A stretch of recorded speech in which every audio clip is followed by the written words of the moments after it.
नमस्कार प्यारे विद्यार्थियों। स्वागत है आपका एक बार फिर से हमारे YouTube channel MSVS 99 study centre पर। और आज मैं साइंस मिशन 100 और अपनी जो क्वेश्चन बैंक है उसका पार्ट नंबर 3 है वो आपके लिए लेकर आया हूँ। तो जल्दी से आप तैयार हो जाइए अपनी नोटबुक लेकर इसको नोट करने के लिए, और साथ साथ इनको नोट करते जाइए।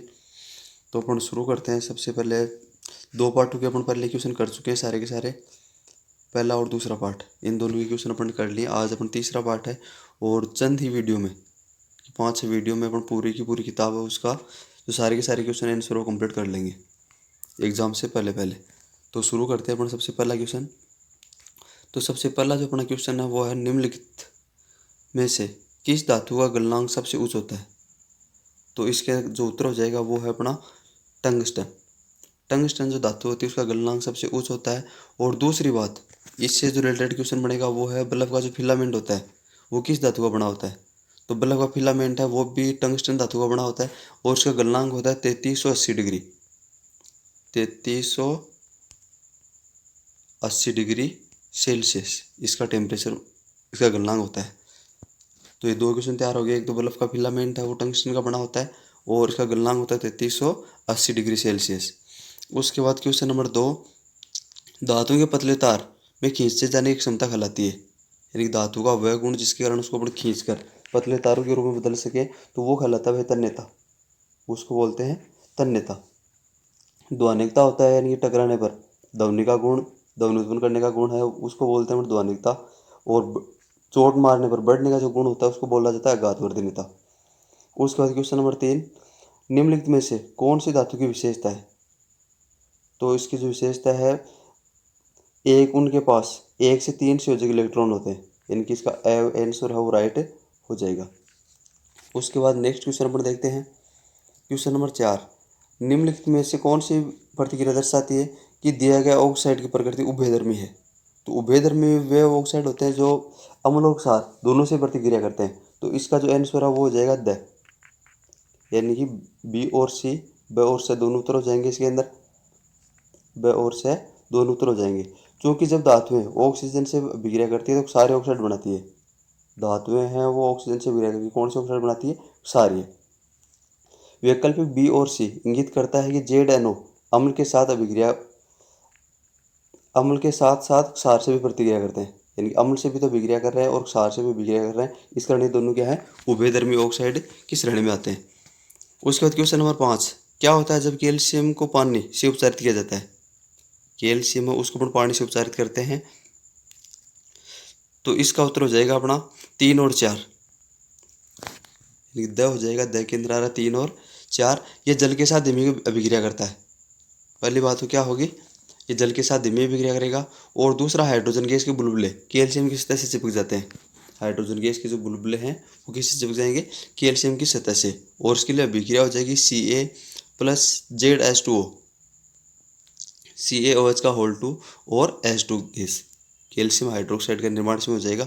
इस अभिक्रिया में बहुत कम ऊष्मा होती है जिसके कारण बनने वाली हाइड्रोजन गैस में आग नहीं लगती है, क्योंकि बहुत कम मात्रा में हाइड्रोजन गैस बनने के कारण क्या होता है, इसके अंदर आग नहीं लगती। उसके बाद क्वेश्चन नंबर 6 पर देखते हैं। एक धातु M की अभिक्रिया H2SO4 के साथ करवाई जाती है। कोई धातु है और उसकी अभिक्रिया पर करवा रहे हैं H2SO4 के साथ, इसमें से एक गैस निकलती है और पानी के ऊपर एकत्रित हो जाती है, जैसा कि चित्र में दर्शाया गया है। तो निम्न में से सही विकल्प होगा। तो इसका जो सही आंसर है वो हो जाएगा A और B दोनों। ये गैस हाइड्रोजन होगी, ये गैस क्या है? हाइड्रोजन। और दूसरा, ये हवा से हल्की होती है, इनकी बढ़ने वाली गैस है उसका नाम तो हो गया हाइड्रोजन, और बढ़ने वाली जो गैस है वो हो जाएगी हवा से हल्की। तो द इसका राइट आंसर हो जाएगा। उसके बाद नेक्स्ट क्वेश्चन अपन देखते हैं। एक बार की सर्जना होती है। तो सबसे पहले देखते हैं एक बार है क्या। तो ये एक विलयनीय पदार्थ होता है जो सोने चांदी तक को गलाने की क्षमता रखता है। और ये होता है सांद्र HCl और HNO3, यानी कि इन दो अम्लों का मिश्रण होता है ये HCl और HNO3 का 3:1 में, यानी 3 के अनुपात में तो लेते हैं अपन HCl को और 1 के अनुपात में लिया जाता है HNO3 को। उसके बाद क्वेश्चन नंबर 8, निम्नलिखित में से केवल अधातु है, अधातु है वो कौन सी है? तो अधातु, इसके अंदर कार्बोहाइड्रेट्स है तो ये भी अपनी अधातु है, और प्रोटीन है तो वो भी क्या है? अधातु है। मिश्र धातु है तो उसके अंदर धातुओं के गुण आते हैं, तो इसका उत्तर हो जाएगा द सही। द के अंदर ए और ब दोनों आ रहे थे, उसका राइट आंसर हो जाएगा द। कार्बोहाइड्रेट कार्बन में शामिल होता है, यानी कार्बोहाइड्रेट में कार्बन शामिल होता है जिसका प्रतीक चिन्ह सी है, और हाइड्रोजन H और O इसके घटक है, यानी कार्बोहाइड्रेट है वो कार्बन, हाइड्रोजन और ऑक्सीजन से मिलकर बनता है, इस कारण ये धातु है। और दूसरा जो प्रोटीन है, प्रोटीन में भी कार्बन शामिल होता है और इसमें नाइट्रोजन होता है और ऑक्सीजन होता है, यानी कि प्रोटीन किसका मिश्रण है, कार्बन का, नाइट्रोजन का और ऑक्सीजन का। उसके बाद अगला जो क्वेश्चन है, क्वेश्चन नंबर 9, निम्नलिखित में से कौन सा अधातु का गुण नहीं है, निम्नलिखित में से कौन सा अधातु का गुण नहीं है। तो अधातु का जो गुण है वो ध्वनिक होती है, अधातु क्या होती है, ध्वनिक होती है, ये गुण अधातु का नहीं है। क्वेश्चन नंबर 10, वह कौन सी धातु है जो H2O के साथ अभिक्रिया करके H2 गैस उत्पन्न करती है। तो यहाँ पर हो जाएगा अपने Cu plus H2O, Cu plus H2O है, ये H2 गैस उत्पन्न करेगी। उसके बाद क्वेश्चन नंबर 11, पहले इसका अपन जो सार देख लेते हैं क्या दिया हुआ है। दी गई सक्रियता श्रेणी कि कम क्रियाशील धातु जल के साथ अभिक्रिया करके हाइड्रोजन गैस नहीं देगी, जैसे सोडियम है, मैग्नीशियम है, जिंक है और कॉपर है, यह हाइड्रोजन गैस नहीं देती है। उसके बाद क्वेश्चन नंबर 11, धातुओं को विभिन्न विधियों का उपयोग करके परिष्कृत किया जाता है, निम्नलिखित में से कौन सी धातु इलेक्ट्रोलाइट शोधन द्वारा परिष्कृत की जाती है। तो इसके अंदर हो जाएगा 1 और 2, यानी कि Au और Cu, Au और Cu है, उसका राइट आंसर हो जाएगा। इलेक्ट्रॉन शोधन का उपयोग Cu, Ag, Zn, Au आदि धातु के परीक्षण में किया जाता है। इस प्रक्रिया का उपयोग प्रकृति में उपस्थित विभिन्न अशुद्ध धातु को शुद्ध करने में किया जाता है। उसके बाद क्वेश्चन नंबर 12 अपन देखते हैं, लंबे समय तक हवा के संपर्क में रहने पर चांदी की वस्तुएं काली हो जाती है, यह किसके बनने के कारण होता है। तो इसका राइट आंसर हो जाएगा Ag2S, Ag2S। सिल्वर Ag हवा में उपस्थित H2S गैस के साथ अभिक्रिया करके सिल्वर सल्फाइड का निर्माण करती है, इसका निर्माण करती है सिल्वर सल्फाइड और हाइड्रोजन गैस का निर्माण करती है, और इस कारण इसके ऊपर जो काली रंग की परत है वो जमा हो जाती है। तो इसकी अभिक्रिया हो जाएगी Ag प्लस H2S और अभिक्रिया से बन जाएगा Ag2S प्लस H2।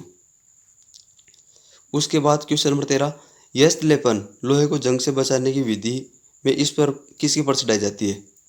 तो यस्त लेपन एक लोहे को जंग से बचाने की एक विधि है, जिसके ऊपर अपन किसकी परत चढ़ाते हैं, जिंक की, जो जिंक धातु है उसकी उसके लोहे पर परत चढ़ा दी जाती है, और इससे क्या होता है, लोहे का संक्षारण नहीं होता है। तो लोहे और इस्पात को जंग से बचाने के लिए इन पर जिंक की परत चढ़ाने को क्या बोलते हैं, यस्त लेपन या गलवेनीकरण कहा जाता है। तो यह होगी इसकी परिभाषा। उसके बाद क्वेश्चन नंबर 14, मिश्र धातु है, मिश्र धातु है तो मिश्र, इसका उत्तर हो जाएगा ये एक सजातीय मिश्रण, यानी कि समांगी मिश्रण होती है, इन दोनों को मिलाने के बाद अलग नहीं किया जा सकता है। तो ये क्या है, एक समांगी मिश्रण है। और समांगी जो मिश्र है उसकी परिभाषा हो जाएगी 2 या 2 से अधिक धातुओं के समांगी मिश्रण को मिश्र धातु कहते हैं। तो यह होगी मिश्र धातु की परिभाषा, यानी कि 2 या 2 से अधिक धातुओं का जो समांगी मिश्रण होता है उसको कहा जाता है मिश्र धातु। उसके बाद रिक्त स्थान की पूर्ति पूर्ण करनी है। खाली स्थान एक ऐसी धातु है जो कमरे के ताप द्रव अवस्था में पाई जाती है, तो वो है अपना मरकरी, जिसको पारा अपन बोलते हैं, मरकरी या पारा है, ये सामान्य ताप पर या कमरे के ताप पर द्रव अवस्था में पाई जाती है।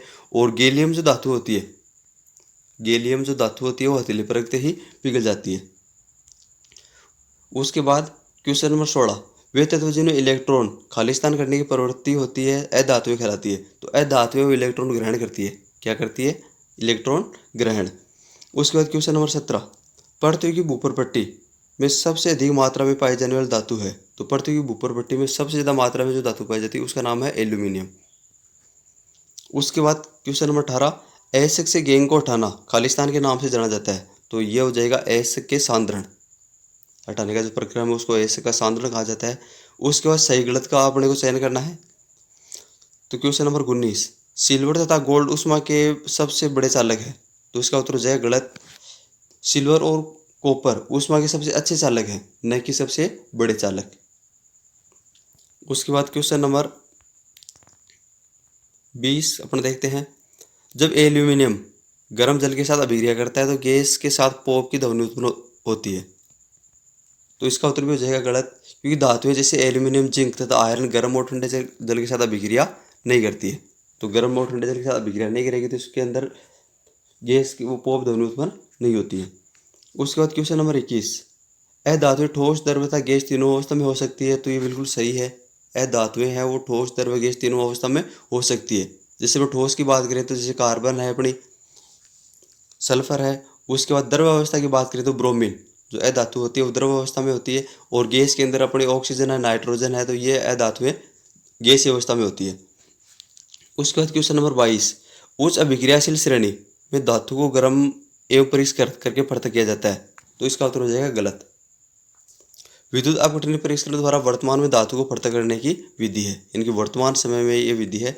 उसके बाद क्वेश्चन नंबर 23, धातुओं को उनके मिश्र धातुओं में परिवर्तित किया जाता है ताकि उन्हें कम भंगुर और कठोर जंगरोधी बनाया जा सके। तो इसका उत्तर हो जाएगा बिल्कुल सही, राइट।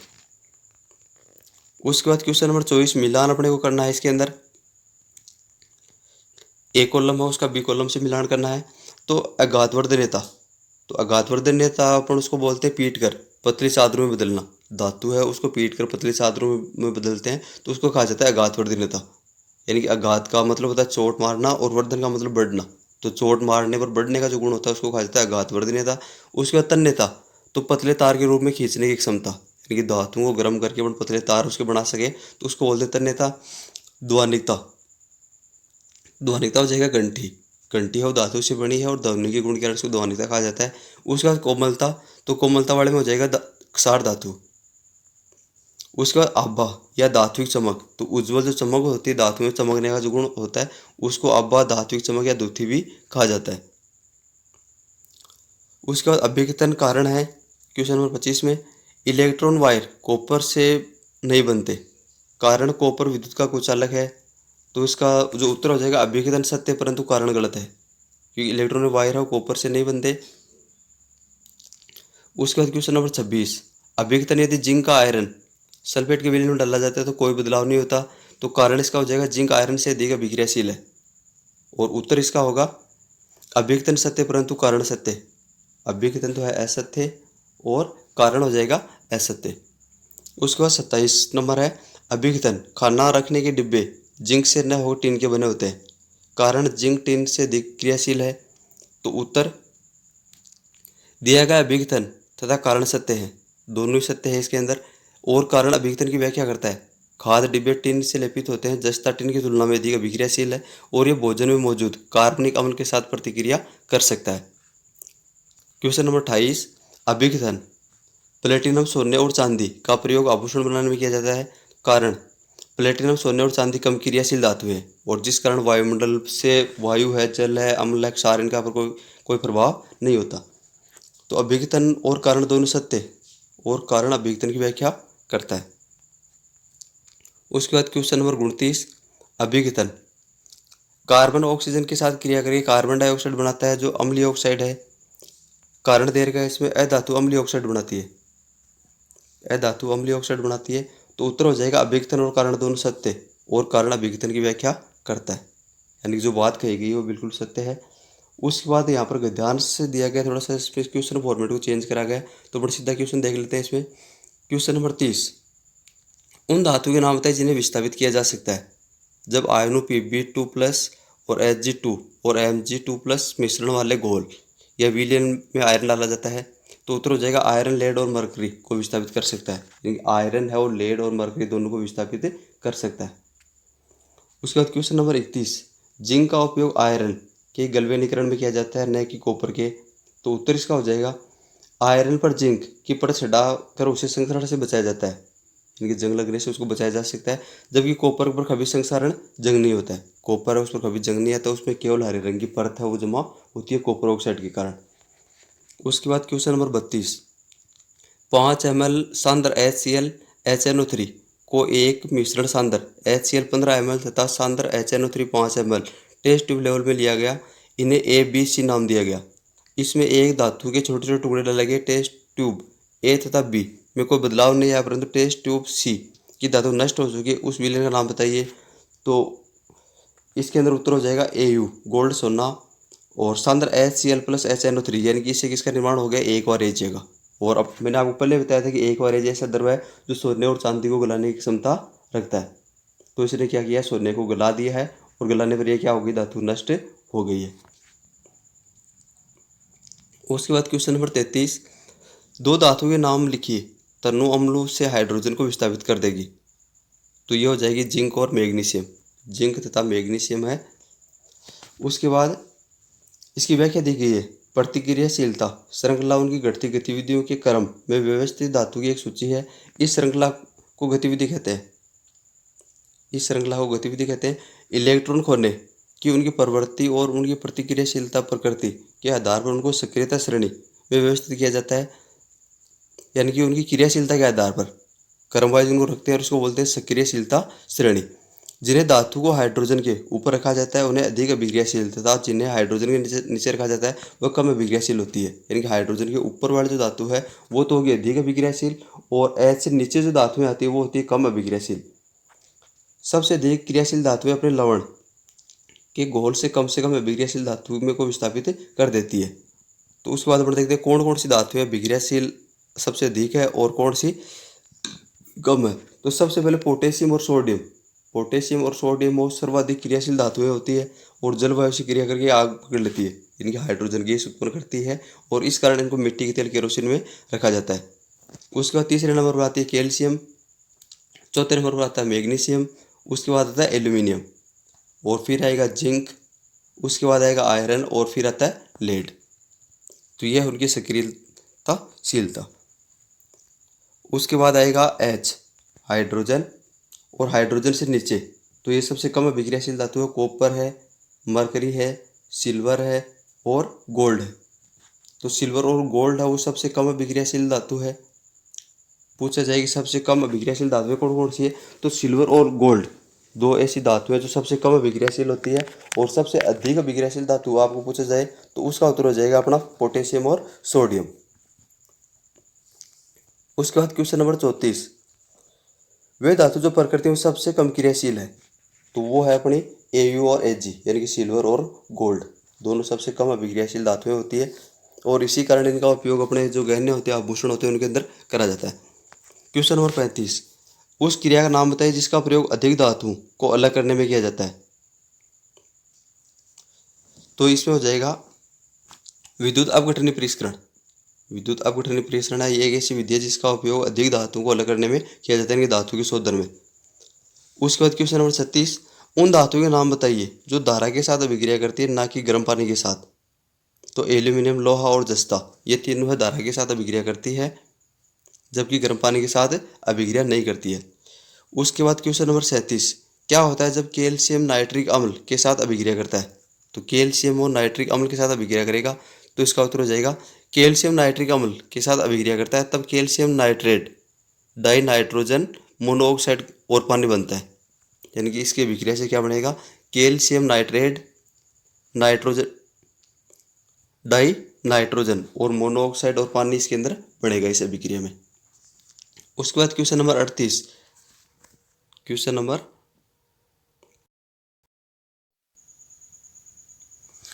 निम्न में से किस धातु को मानव शरीर के तापमान 37 डिग्री सेंटीग्रेड पर गर्म किया जाता है। मैग्नीशियम, गैलियम, सीजियम और एल्यूमिनियम। तो इसका उत्तर हो जाएगा गैलियम और सीजियम। यानी कि ये ऐसे दो मेटल है जिनको अपने हथेली पर रख कर अपन पिघला सकते हैं, यानी कि मानव शरीर के औसत तापमान यानी कि 37 डिग्री पर इनको पिघलाया जा सकता है। उसके बाद क्वेश्चन नंबर 39, उन दो धातुओं के नाम लिखिए जो तनु HNO3 के साथ अभिक्रिया करके हाइड्रोजन गैस का निर्माण करते हैं। तो इसके अंदर पहली जो धातु है वो हो जाएगी मैग्नीज Mn और दूसरी जो धातु है वो हो जाएगी मैग्नीशियम Mg। उसके बाद क्वेश्चन नंबर 40, निम्न धातुओं को उनकी क्रियाशीलता के आधार पर व्यवस्थित अपने करना है। तो सबसे अधिक जो क्रियाशील है वो है K यानी कि पोटेशियम, दूसरी है Na यानी कि सोडियम और उसके बाद है कॉपर Cu और उसके बाद में Ag सिल्वर। क्वेश्चन नंबर 41, धातुएं क्षार ऑक्साइड देती है, एक धातु का नाम बताइए जो उभयधर्मी हो। तो एल्यूमिनियम है वो उभयधर्मी है। उसके बाद क्वेश्चन नंबर 42, उस धातु का नाम बताइए जो न तो गर्म पानी और न ही ठंडे पानी अभी तो भाप के साथ अभिक्रिया करके हाइड्रोजन गैस देती है। न तो ठंडे पानी के साथ अभिक्रिया करती है न गर्म के साथ बल्कि भाप के साथ अभिक्रिया करता है, तो वो धातु है आयरन। उसका आंसर हो जाएगा अपना आयरन। उसके बाद क्वेश्चन नंबर 43, दानेदार जिंक को कॉपर सल्फेट के विलयन में डाला जाता है, कुछ समय पश्चात विलयन का रंग नीले से रंगहीन हो जाता है, क्यों? तो उत्तर हो जाएगा क्योंकि जिंक है वो कॉपर से अधिक्रियाशील है, इसलिए जिंक कॉपर को क्या करता है, विस्थापित कर देता है। और ये हो जाएगा विस्थापन अभिक्रिया का अपना एग्जाम्पल Zn+CuSO4। तो इसकी क्रिया से ZnSO4 यानी कि Zn है वो क्या करता है, Cu को विस्थापित कर देता है और Cu का हो गया इसके अंदर डिस्प्लेसमेंट। उसके बाद क्वेश्चन नंबर 44, एक साफ एल्यूमिनियम के फाइल को जिंक सल्फेट के जलीय घोल में रखा जाता है। जब से 15 मिनट बाद निकाला गया तो उसकी सतह कोई चांदी के भूरे रंग के जमाव के साथ पाया गया। दिए गए अवलोकन से आप क्या निष्कर्ष निकाला जा सकता है? तो इसका जो उत्तर है वो है जिंक की अपेक्षा एल्यूमिनियम अधिक अभिक्रियाशील है, यानी कि जिंक की अपेक्षा एल्यूमिनियम क्या है, ज़्यादा अभिक्रियाशील है। तो 3ZnSO4 + 2Al, तो ये क्या करता है, जो एल्यूमिनियम है वो जिंक से ज़्यादा अधिक्रियाशील होने के कारण जिंक को विस्थापित कर देगा। तो Al2SO4 और 3Zn है उसका क्या हो गया, विस्थापन यहाँ पर हो गया। उसके बाद MgCl2 के निर्माण में इसके तत्वों को इलेक्ट्रॉन स्थानांतरण दर्शाइए। तो इसके अंदर जो दो प्रकार के पदार्थ होते हैं, एक तो है धनायन और दूसरा होता है ऋणायन। तो यहाँ पर Mg है उसके पास 2 एक्स्ट्रा इलेक्ट्रॉन होते हैं, जैसे 2 पॉइंट के अंदर दर्शाया गया, तो इसके पास क्या है, 2 एक्स्ट्रा इलेक्ट्रॉन है और ये 2 क्लोरीन Cl से के साथ साझा कर सकता है। तो इस प्रकार से निर्माण हो जाएगा MgCl2 का। तो Mg+2 है, यानी कि इसके पास 2 इलेक्ट्रॉन है वो एक्स्ट्रा है और क्लोरीन के पास इलेक्ट्रॉन कमी है, तो ये क्या करता है, एक इलेक्ट्रॉन इसको देखकर इसके साथ क्या करता है, बॉन्ड बना लेता है। उसके बाद क्वेश्चन नंबर 46, ये भाई मोस्ट है और बहुत ही अच्छे तरीके से समझाया गया है।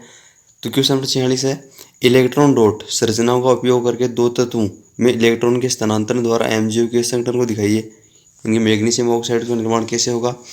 अथवा में है Mg का परमाणु क्रमांक 12, यानी कि Mg है वो कितने नंबर पर, 12 नंबर पर, और ऑक्सीजन 8 पर है। इसके तत्वों से MgO को बनना दर्शाइए। और उसके बाद अथवा में एक और क्वेश्चन बनाया हुआ है, इलेक्ट्रॉन विन्यास का प्रयोग करते हुए समझाइए कि किस प्रकार मैग्नीशियम परमाणु ऑक्सीजन परमाणु के साथ सहयोग करके मैग्नीशियम तत्व बनाता है, इलेक्ट्रॉनों के स्थानांतरण द्वारा ऑक्साइड बनना दर्शाइए। तो अपन देखते हैं उसकी जो इलेक्ट्रॉन कक्षा होती है उसके आधार पर। पहली जो कक्षा उसके अंदर 2 इलेक्ट्रॉन होते हैं और दूसरी में होते हैं 8। तो उसका पहला बॉन्ड है वो कंप्लीट हो गया, यानी पहली कक्षा कंप्लीट है, दूसरी कक्षा भी कंप्लीट है और उसके पास 2 है वो प्लस इलेक्ट्रॉन होते हैं। तो इस प्रकार से इसका परमाणु क्रमांक हो गया 12 और O है ऑक्सीजन है वो है 8 नंबर पर। तो इसके पास पहली कक्षा में हो गए 2 और दूसरी कक्षा में हो गए 6। तो यानी कि जो Mg है वो 2 को दान कर सकता है और जो ऑक्सीजन है वो क्या करेगा, 2 ग्रहण करेगा। तो 2 ग्रहण करने के कारण इसके बल लिया है O+2 - E, यानी कि इसके पास 2 की कमी है। तो 2 और 6, तो इसको 2 और मिल जाए तो 2 8 से अपना पूरा अष्टक है वो कंप्लीट कर लेगा। तो यहाँ पर अभिक्रिया अपने देखते हैं, Mg और O है उसके पास 2 तो यहाँ पर दे रखे हैं, 2 4 2 6 और 2 8, यानी कि Mg से क्या करेगा, 2 है वो इलेक्ट्रॉन ग्रहण कर लेगा। तो इस प्रकार से इसका भी अष्टक पूरा हो जाता है, तो Mg2। और इस प्रकार से किसका निर्माण हो जाएगा, MgO मैग्नीशियम ऑक्साइड का निर्माण हो जाएगा। Mg+2 और O के पास -2 इलेक्ट्रॉन। फिर क्वेश्चन नंबर 47 अपन देखते हैं, एक गुण का नाम बताइए जो आयनिक यौगिकों द्वारा नहीं दिखाया जाता, यानी कि एक गुण आपको बताना है जो आयनिक यौगिक द्वारा नहीं दिखाया जाता। तो आयनिक यौगिक ठोस अवस्था में विद्युत का चालन नहीं करते हैं। आयनिक यौगिक का जब ठोस अवस्था में होते हैं तो विद्युत का चालन नहीं करते हैं। फिर क्वेश्चन नंबर 48, कैल्शियम पानी में क्यों तैरता है। तो कैल्शियम हाइड्रोजन गैस बनाने के लिए पानी के साथ अभिक्रिया करता है। हालांकि कैल्शियम पानी से भारी होता है, लेकिन कैल्शियम की परत पर हाइड्रोजन गैस के बुलबुले के कारण ये पानी में तैरने लग जाता है। किस कौन सी गैस के कारण, हाइड्रोजन गैस के कारण। उसके बाद क्वेश्चन नंबर 49, धातुओं की शोधन प्रक्रिया द्वारा परिष्कृत किया जाता है, निम्न में से किस धातु को विद्युत शोधन द्वारा परिष्कृत किया जाता है। तो यहाँ पर Cu और Au है, इनको विद्युत शोधन द्वारा परिष्कृत किया जा सकता है। फिर क्वेश्चन नंबर 50 यहाँ पर दिया हुआ है, एक बाथरूम में 1 सप्ताह के लिए हवा में रहने पर तांबे की प्लेट पर धीरे धीरे एक हरी परत बन जाती है, यह हरा क्यों हो रहा है। तो ये हरा पदार्थ कॉपर कार्बोनेट है। हरा पदार्थ क्या है, कॉपर कार्बोनेट है, CuCO3 और CuOH का होल ट्वाइस। यानी कॉपर कार्बोनेट के कारण इस पर क्या होती है, हरे रंग की परत है वो जमा होने लगती है। फिर क्वेश्चन नंबर 51, दो धातुओं के नाम बताइए जो गलित में उनके क्लोराइड के विद्युत अपघटनीय परिष्करण द्वारा प्राप्त की जाती है। तो वो है अपने सोडियम Na और कैल्शियम Ca। फिर क्वेश्चन नंबर 52 देखते हैं, 52 कैरेट सोने का क्या अर्थ होता है, सॉरी 22 कैरेट सोने का क्या अर्थ होता है। तो शुद्ध सोना है वो तो होता है 24 कैरेट, कितना होता है 24 कैरेट, और सोने की जो शुद्धता मापने की इकाई वो होती है कैरेट। तो इसका उत्तर अपन देखते हैं, क्योंकि शुद्ध सोना अत्यधिक कोमल होता है इसलिए इसे कठोर बनाने के लिए इसमें 2 भाग तांबा मिलाया जाता है। यानी कि जो 24 कैरेट है इसका 2 भागों को मिल करके 2 भाग में क्या मिलाया जाता है, तांबा मिलाया जाता है, और इसलिए इसे 22 कैरेट सोना कहते हैं। और अपने जितने भी जो आभूषण बने होते हैं वो 22 कैरेट सोने से ही बने जाते हैं, तो कि उसके अंदर कुछ एक्स्ट्रा गुण हो प्राप्त किए जा सके। उसके बाद क्वेश्चन नंबर 53, क्या आसुत जल में लोहे की कील में जंग लग सकता है। तो उत्तर हो जाएगा नहीं, आसुत जल में ऑक्सीजन घुली हुई नहीं होती इसलिए उस पर जंग नहीं लगता है। क्वेश्चन नंबर 54, एक मिश्र धातु का नाम बताइए जिस पर अधातु एक घटक के रूप में होती है। तो अधातु घटक के रूप में यानी कि स्टील है वो लोहा और कार्बन से बनता है, स्टील है वो लोहा और कार्बन के रूप में बनता है, और कार्बन इसके अंदर क्या है, अधातु घटक है। उसके बाद क्वेश्चन नंबर 55, एक मिश्र धातु का नाम बताइए जिसमें पारा एक घटक के रूप में होता है। तो जिंक अम्लगम एक मिश्र धातु है जिस पर पारा एक घटक के रूप में होता है, क्योंकि जिंक जो अम्लगम है वो एक मिश्र धातु है और पारा इसमें घटक के रूप में होता है।